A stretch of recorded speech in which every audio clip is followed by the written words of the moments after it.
Dengan menyebut nama Allah yang Maha Pengasih lagi Maha Penyayang, orang-orang yang beriman kepada Al-Quran yang diturunkan kepadamu Muhammad dan kitab-kitab yang telah diturunkan sebelum engkau, dan mereka yakin akan adanya akhirat, merekalah yang mendapat petunjuk dari Tuhannya, dan mereka itulah orang-orang yang beruntung. Tidak akan berpisah dengan Al-Quran, tidak akan tinggalkan Al-Quran. Sahabat semua, Allah Subhanahu wa Ta'ala mencatat keluh kesah Rasulullah Sallallahu Alaihi Wasallam. Apa keluh kesahnya dan di mana dicatatnya? Di ayat berapa? Rasul berkeluh kesah kepada manusia, khususnya orang-orang yang telah menyatakan dirinya berislam, yang bersama Rasul Sallallahu Alaihi Wasallam ketika di Mekah. Apa yang dicurhatkan oleh Rasul Sallallahu Alaihi Wasallam adalah sikap kaumnya, sikap umat Islam yang hajrul Quran, yang acuh tak acuh terhadap Al-Quran, yang dianggap telah meninggalkan Al-Quranul Karim. Nah, sahabat, orang-orang yang sudah dikeluh kesahkan oleh Rasul ini di satu sisi adalah orang beruntung. Karena Rasul di balik keluh kesahnya tentu bukan untuk menganiaya mereka, menzalimi mereka dengan doa-doa yang tidak menguntungkan mereka. Tetapi sebaliknya ini adalah harapan Rasul yang bermohon kepada Allah Subhanahu wa Ta'ala agar umatnya setia bersama Al-Quran. Nah, saudara-saudaraku, Ramadan berlalu. Apakah di antara kita masih ada yang juga kemudian meninggalkan Al-Quran? Tidak ada lagi budaya khatam Quran. Tidak ada lagi tilawah Al-Quran. Astagfirullah wa atubu ilaih. Janganlah begitu. Nanti bahayanya bukan Anda yang melalaikan Al-Quran. Akibatnya adalah Anda yang sudah lalai, nanti Quran yang meninggalkan Anda. Kalau itu yang terjadi, sulit. Sulit untuk mendapatkannya kembali. Dan itu berarti kita hidup dalam kubangan kesengsaraan. Na'udzubillah min dzalik. Di dalam Al-Quran dicatat oleh Allah keluh kesah Rasulnya Sallallahu Alaihi Wasallam di ayat 30 di surat Al-Furqan yang bunyinya A'udzu billahi minasyaitonir rajim. Wa qala ar-rasulu ya Rabb inna qaumi ittakhadhu hadzal qur'ana mahjura. Berkatalah Rasul dalam keluh kesahnya, ya Tuhanku, ya Rabb, sesungguhnya kaumku menjadikan Al-Quran ini sesuatu yang tidak diacuhkan. Astagfirullah wa atubu ilaih. Ibnu Katsir berkata, dalam menafsirkan ayat ini katanya, Allah Subhanahu wa Ta'ala menceritakan tentang nabinya, tentang curhatan nabinya. Yaitu ketika Muhammad sallallahu alaihi wasallam mengatakan, ya Rabb, inna qaumi ittakhadhu hadzal qur'ana mahjura.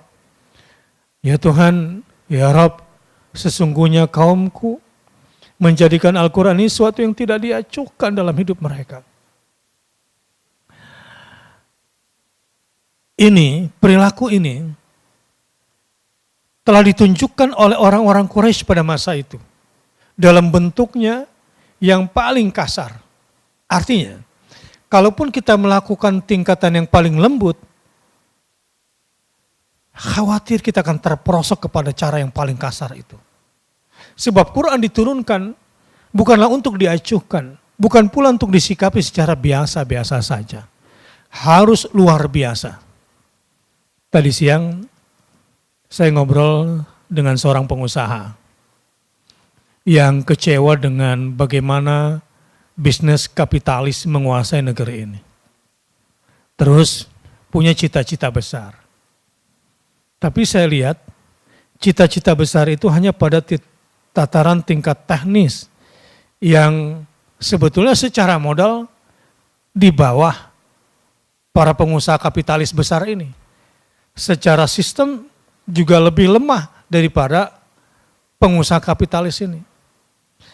Kemudian saya berbincang lebih jauh dan saya katakan bahwa kalau ingin mengalahkan kekuatan-kekuatan besar, kita harus punya cara berpikir yang lebih besar. Ide kita harus lebih besar dari mereka. Jiwa kita juga harus lebih besar dari mereka.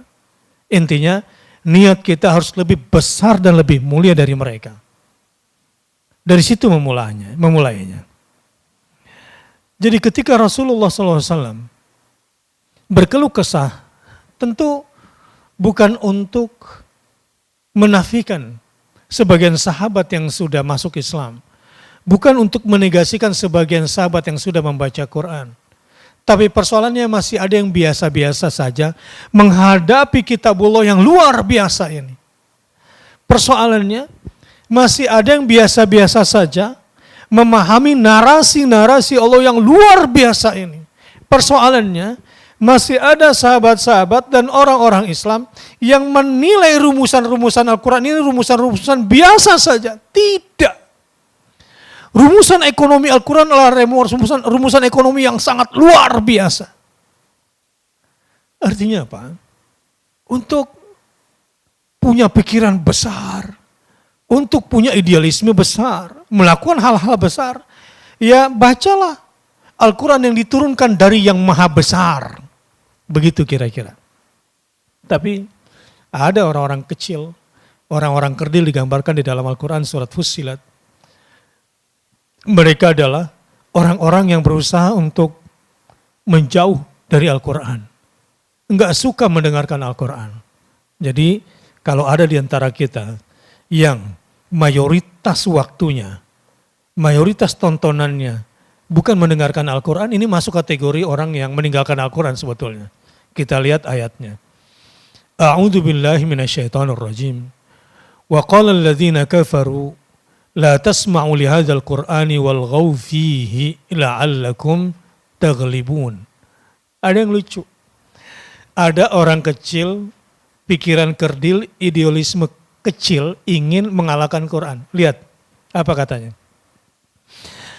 Dan orang-orang yang kafir berkata, ini kan yang disebut di sini orang kafir, tapi nanti lihat perilakunya. Perilaku kafir ini kira-kira dilaksanakan juga enggak oleh orang Islam? Kita lihat ya. Janganlah kamu mendengar dengan sungguh-sungguh akan Al-Quran ini. Itu katanya.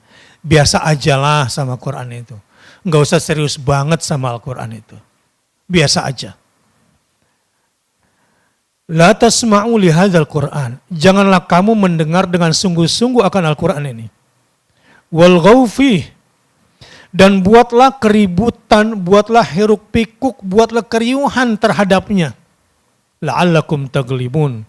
Supaya kamu dapat mengalahkan mereka.